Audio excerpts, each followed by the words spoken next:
Hey, what's up? I'm Doc from SampleKings.com. Check out this new series for Reason 7. It's on instructional DVDs. You can buy it now. Check out this video preview. Let's look at the sequencer view now. Get a quick overview of the sequencer. Now to see this thing, I can press F7 just to get a look at it. And there we go, F7. And now we can see our sequencer. Now here on the right, we have our track navigator. My hand comes up there as a selector now. My hand is now, the cursor is now a hand, and I can scroll up and down here and see, and you can see I'm moving on the tracks. Now I got a track here at the bottom. You can see there's a little gap here from the bottom. I can close this background vocal Neptune thing and see it closes here on the navigator too as well. So it's kind of cool. I can go up here and say I want to go to right there. I'm at the top here of my master. I'll close that out and the gap is closed. The only thing open right now, as you can see here, is my guitar section. And you can see the same opening here on our track navigator. It's really cool. Here on the left-hand side, the top, we've got our tools. We've got a selector tool, which is Q on the keyboard. We've got a write tool, which is W. We got an eraser tool, which is E. We got a razor tool, which is R. We have this tool here, which is the mute tool, which is T. And then we have a magnifying glass, which is triggered by Y. And then we have a hand tool, which is triggered by U. So it's pretty simple. They're all right in a row right there. Q, W, E, R, T, Y. Let's go back to Q. So I can also select a track or select any region. I'm selecting these MIDI regions right here. I'm selecting them, as you can see. I can grab them. And once I do, the tool turns into this double-ended arrow, left and right. And I can drag the region in or out, which is kind of cool. I can go in here, drag in like that, or I could drag it back out as far as I want to. I can undo that, and I'm right back where I started from. I can also take this region, and I can drag the region to someplace else. So the selector tool allows me to hit regions, touch them, select them, move them, shorten the ends, plus I can select notes as well. So I can click here, and I can select a note. There's a note right there. What's this note? I can see those notes. I can move the selector tool over to the piano now, and I can just select piano keys I want to hear. Is it the right key I want to use, or is it this key right here?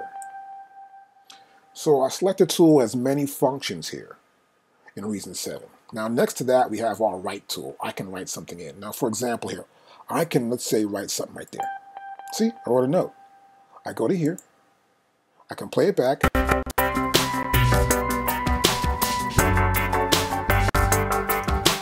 Now it's sort of slowing down a little bit there, but it played that note. See that? I can undo that too. I can go to edit here and just undo draw events, and it's gone. Now also, right here, we've got an eraser tool. So I can go write some notes here, and I can play those notes back. Oh, they don't fit, of course, obviously. We just want to erase it.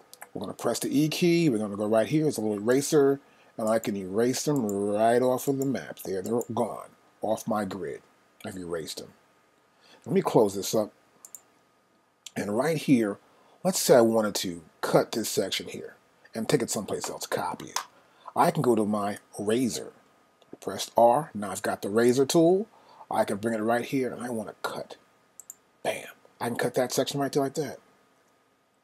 Now, let's sort of widen the view out, get a bigger view of this maybe. To do that, I'm just going to press Command and my plus sign, equal sign key on my keyboard, and I can expand the view. Then I can see a better view of what I want to cut or keep. Let's say I want to get right here and do it. As you can see right there, right? Or take it from right here and cut it. Next, we've got our mute tool. Let's say I want to mute this section. You'll notice here it's sort of grayed out with diagonal gray lines. And that means this section's been grayed out. If I play it back, nothing plays here. Nothing plays at all, which is kind of cool. I can click it again, and now you can hear that guitar part coming right into the music. Next, Suppose I want to focus on one section. I'm not too sure what's there. With a magnifying glass, I press Y, and now we have access with a magnifying glass right here in the grid. Now I want you to notice one thing too. I can move the magnifying glass back up here to the ruler, which is right here, and it turns to a selector. I move it here with the selector. I move it here to the track navigator. It becomes a hand, okay? So it only happens inside the grid right here to where I have my MIDI data or even my audio data. Now I can click here and double click, and opens up, expands it more. I can go back to my Selector Tool, open it up. I can see that, go back to my magnifying glass, click in here, and I can get a better view. I can even zoom in, I can grab here, I want to see this section only. As I do, it opens it up, and I get a better view of the data right here in this section for the guitar. Now next, we got a hand tool. Now I may want to move something. I grab it, and I can move this whole region. So I can move the region from here to there. I can just move stuff around like that, right? Let's close this up. I can grab it, and I can move the whole area, right? I'm not grabbing regions or moving this whole file. I can do it with selector, but I'm grabbing and moving elements here. As you can see, I'm moving it. If I want to shrink back down, I can press Command and my minus sign, and I shrink my window back down. Now for the tracks over here, right above we have manual. This is manual record. So I can manually record mode right here. I can also all mutes off, all solos off. Let's say, for example, I solo the guitar. I play it back.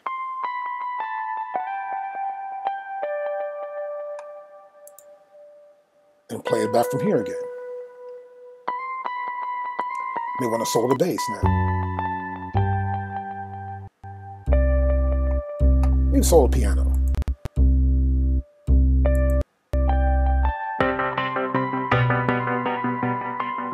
Or I want to cut all the solos out.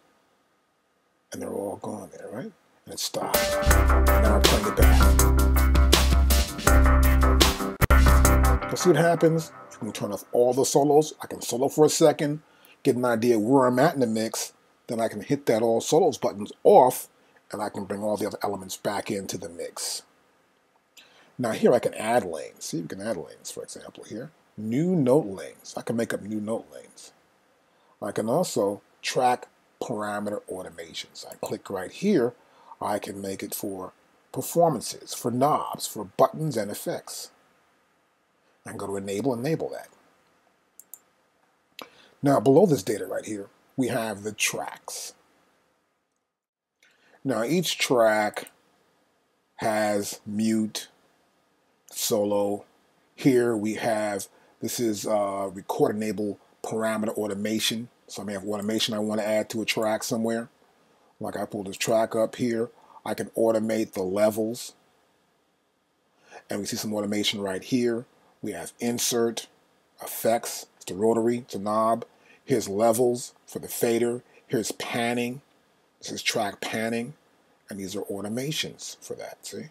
And I can write. Select my track which is on, and write that information right here, which we'll cover later on in our mixing and also in sequencing video. Just want to give you a good overview of how the sequencer section works. Now here also, as I hit a keyboard,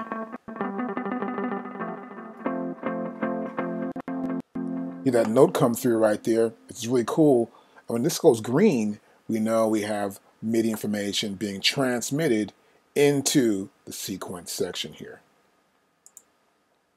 And of course, if I click on a triangle right there, I can collapse that information and I get every track here like that. When I want to see the track's information, I just click here and I can view the data. Like right here, we can see the level and the panning for the piano. I can come here, and the second one down, I can see the notes played. One's for the chorus, and one's for the verse for the piano parts.